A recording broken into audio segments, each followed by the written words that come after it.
Social media की बात करें तो ये भी वायरल लगातार हो रहा है कि एएसपी कहीं ना कहीं बीएसपी को नुकसान पहुंचा देता है, क्योंकि ये बहुत बड़ी बात है। आपने अच्छा सवाल पूछा है। अगर एएसपी नुकसान पहुंचा रहे, बाकी 6 सीटों पर क्या हुआ?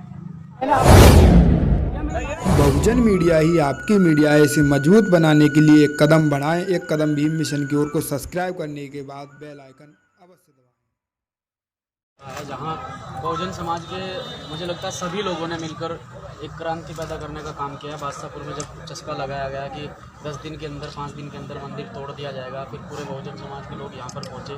पूरे बहुजन समाज के लोगों ने यहाँ के शासन को, प्रशासन को अपनी ताकत का एहसास कराया। आज मंदिर आप देख सकते हैं, भव्य मंदिर बना यहाँ पर खड़ा है, किसी प्रकार से कोई भी मंदिर नहीं तोड़ा गया है।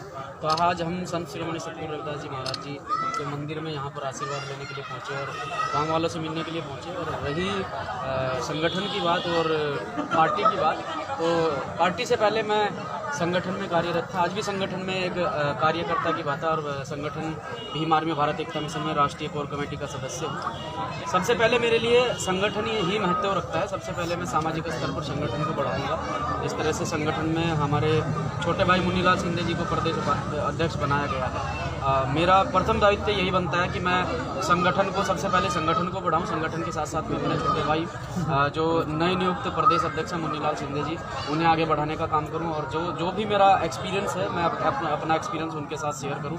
और राजनीतिक दल जिसकी मुझे जिम्मेदारी दी गई है, मुझे इस लायक समझा आज़ाद समाज पार्टी के राष्ट्रीय अध्यक्ष आदरणीय सम्मानित एडवोकेट चंद्रशेखर आज़ाद जी ने, तो मैं उस पर बखूबी, जिस प्रकार से मैंने संगठन में रहकर काम किया है और पूरे प्रदेश के अंदर लगभग 10 जिलों में हमारा संगठन चल रहा है, उसी प्रकार से राजनीति में भी राजनीतिक दल हमारा आज़ाद समाज पार्टी कांसीराम को पूरे प्रदेश के अंदर स्थापित करेंगे। और आप देख सकते हैं किस प्रकार से नौजवानों में खुशी की लहर है कि यहाँ पार्टी का पूरी तरह से निर्माण होने के लिए जा रहा है। संगठन के साथ साथ में पार्टी भी खड़ी होगी, तो बड़ी मजबूती के साथ में हम यहाँ पार्टी का निर्माण करेंगे और मजबूत लोगों को पार्टी में जोड़ेंगे।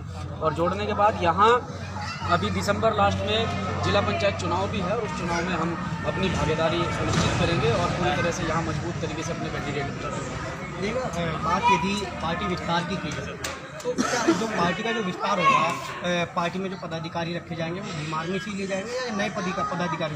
देखिए, भीम आर्मी के जो भी पदाधिकारी राजनीति में रुचि रखते हैं, और सबसे पहले तो इसमें प्राथमिकता भीम आर्मी की होगी, क्योंकि भीम आर्मी के द्वारा पार्टी बनाई गई है। तो जो लोग जमीनी स्तर पर पिछले कई सालों से काम कर रहे हैं, उन्हें उनकी प्रतिभा को बिल्कुल भी दफन नहीं किया जाएगा। जो साथी राजनीति में रुचि रखते हैं, तो सबसे पहले भीम आर्मी से साथियों को प्राथमिकता पार्टी दी जाएगी।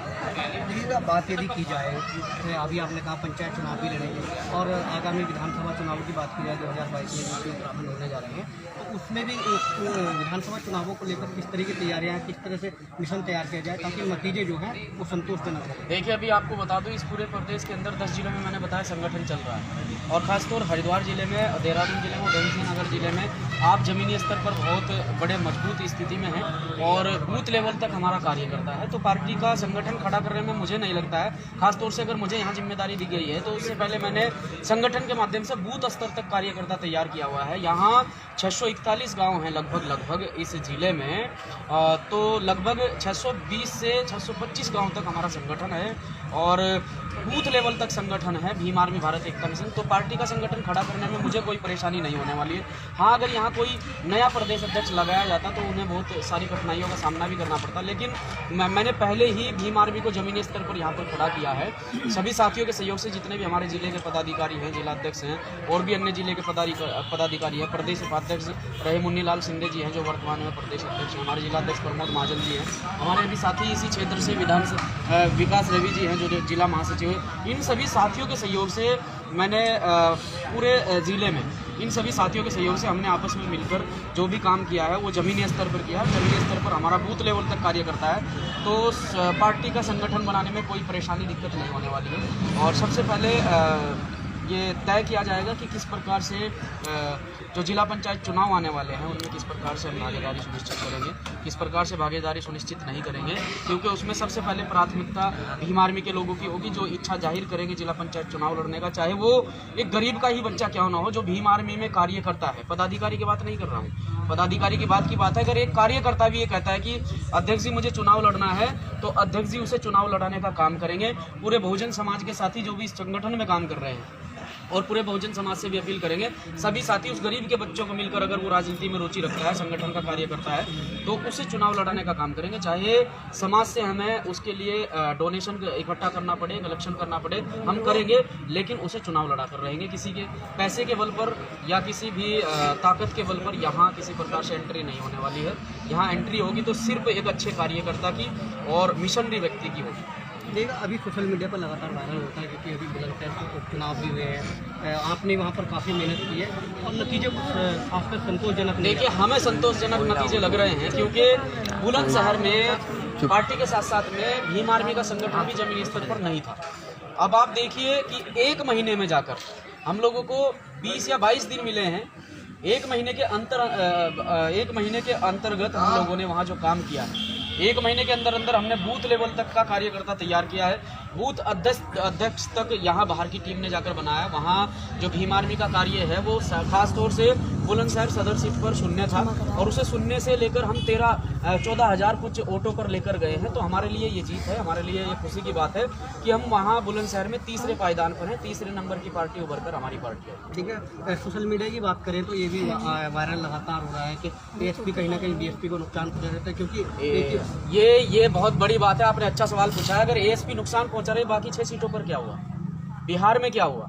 वहाँ तो एएसपी इनके सामने नहीं थी। 6 सीटों पर, एक ही सीट पर यहाँ उत्तर प्रदेश की अगर मैं बात करूँ, बुलंदशहर के साथ साथ में अन्य 6 सीटों पर चुनाव थे, वहाँ तो एएसपी नहीं थी, वहाँ तो बीएसपी थी। क्यों नहीं अपनी ताकत दिखाई है? क्यों 0 पर आए हैं? क्यों वहाँ से धूल चाट कर आए हैं? तो ये इनकी गलतफहमी है। सिर्फ और सिर्फ ये मनसा है कि वहाँ एएसपी का कैंडिडेट लड़ा है। अगर कोई नवनियुक्त पार्टी है, नवनिर्माणित पार्टी है, उसका नवनिर्माण पार्टी का हुआ है, चुनाव तो वो लड़ेगी, चुनाव में बिगुल जरूर फूकेगी। जब 1984 में माननीय कांशीराम साहब ने पार्टी बनाई थी तब भी परिणाम इतने अच्छे नहीं आए थे। आज हम लोगों ने पार्टी बनाई है, परिणाम अच्छे नहीं आए हैं, वोट कम मिला है, 14,000 वोट कम नहीं होता है। तीसरे नंबर पर हम लोग खड़े हैं, लेकिन उन लोगों को कहने को मिल चुका है, आज वो हम पर टीका टिप्पणी कर रहे हैं, उनके पास माध्यम ये कहने का कि हमारी पार्टी को हराने के लिए वहाँ पर उतरे हैं। मैं पूछना चाहता हूँ कि जब आज़ाद समाज पार्टी का कैंडिडेट 1 महीना पहले वहाँ घोषणा हो जाती है, तो 15 या 20 दिन बाद वहाँ बीएसपी पार्टी के कैंडिडेट की घोषणा क्यों की जाती है? ये कहीं ना कहीं सोची समझी रणनीति है। फिर एक दिन पहले ये क्यों कह दिया जाता है कि बीएसपी जो है सपा को छोड़कर भाजपा का साथ देना पसंद करेगी, उससे कहीं ना कहीं बीएसपी का वोट हो या फिर अन्य समाज का वोट हो, किसी भी समाज का वोट हो जो आज़ाद समाज पार्टी पर पड़ने वाला था या फिर बीएसपी पर पड़ने वाला था, वो कहीं ना कहीं बीएसपी के नेताओं ने मिलीभगत से कन्वर्ट कराने का काम किया, जिससे 7 की 7 सीटों पर भारतीय जनता पार्टी का कब्जा हुआ। देखिए, बात बिहार चुनाव की करें, क्योंकि बिहार में भी काफ़ी आज़ाद समाज पार्टी की रैलियाँ की गई, बड़ी बड़ी रैलियाँ की गई हैं और काफ़ी जो है मेहनत की गई ज़मीनी स्तर पर, लेकिन परिणाम वहाँ भी कुछ अच्छे नहीं हुए। देखिए, बिहार चुनाव में जब बिहार चुनाव में बिगुल फूका गया, पहली बात तो पप्पू यादव जी की जो पार्टी है उस पार्टी को समर्थन किया गया है। बिहार चुनाव तक हमारी पार्टी नॉन रजिस्टर्ड थी, हमारी पार्टी का कोई रजिस्ट्रेशन नहीं था। हमारी पार्टी का पिछली 15 तारीख में रजिस्ट्रेशन हुआ है, पिछली 15 तारीख में रजिस्ट्रेशन हुआ है। रजिस्ट्रेशन होने के बाद में बुलंदशहर प्रत्याशी को नॉमिनेशन कराया गया है, उससे पहले वहाँ के प्रत्याशी नॉमिनेशन कर चुके थे।